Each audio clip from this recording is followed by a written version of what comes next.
ലോക്സഭയിൽ ഇന്നെത്തുന്നത് ഒരു സുപ്രധാന ബില്ലാണ്. ജയിലിലായാൽ മന്ത്രിമാർ പുറത്താകുന്ന ഈ ബിൽ എന്താണ് എന്ന് നമുക്ക് വിശദമായി നോക്കാം. കേസുകളിൽ അറസ്റ്റിലാകുന്ന മന്ത്രിമാരെ നീക്കം ചെയ്യാൻ വ്യവസ്ഥ ചെയ്യുന്ന ഈ ബില്ല് മന്ത്രിമാർക്കും മുഖ്യമന്ത്രിമാർക്കും പ്രധാനമന്ത്രിക്കും ഒരുപോലെ ബാധകമാണ്. ഗുരുതര കുറ്റകൃത്യങ്ങളിൽ ഏർപ്പെട്ടാൽ പ്രധാനമന്ത്രി ആയിക്കൊള്ളട്ടെ, കേന്ദ്രമന്ത്രിമാരായിക്കൊള്ളട്ടെ, സംസ്ഥാന കേന്ദ്രഭരണ പ്രദേശങ്ങളിലെ മുഖ്യമന്ത്രിമാരാകട്ടെ, മന്ത്രിമാരാകട്ടെ, അവരുടെ സ്ഥാനം നഷ്ടമാകും എന്നുള്ളതാണ്. തുടർച്ചയായി 30 ദിവസം ജയിലിലായാൽ സ്ഥാനം തെറിക്കും. അതായത് തുടർച്ചയായി 1 മാസം ജയിലിൽ കഴിഞ്ഞാൽ പിന്നീട് തൽസ്ഥാനത്ത് തുടരാൻ കഴിയില്ല എന്നുള്ളതാണ് ബില്ലിലെ വ്യവസ്ഥ. തൊട്ടടുത്ത ദിവസം 31ാമത്തെ ദിവസത്തിലേക്ക് കടക്കുമ്പോൾ മന്ത്രിയെ പുറത്താക്കാൻ തന്നെ ശുപാർശ ചെയ്യും. അങ്ങനെ പോലീസ് അല്ലെങ്കിൽ ജുഡീഷ്യൽ കസ്റ്റഡിയിൽ കഴിഞ്ഞ് 31ാമത്തെ ദിവസമാകുമ്പോൾ മന്ത്രിസഭയിൽ നിന്ന് നീക്കം ചെയ്യണം എന്നുള്ളതാണ് ബില്ലിൽ വ്യവസ്ഥയായി വെക്കുന്നത്.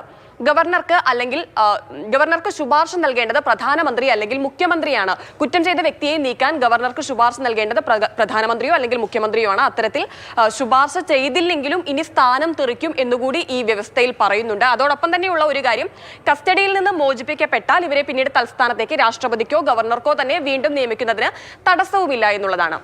എന്തുകൊണ്ട് ഈ ബിൽ എന്ന ചോദ്യത്തിന് കേന്ദ്രം നൽകുന്ന ഉത്തരം ഇതാണ്: ധാർമ്മികതയും സദ്ഭരണ തത്വങ്ങളും സംരക്ഷിക്കുകയാണ് ലക്ഷ്യമെന്ന്.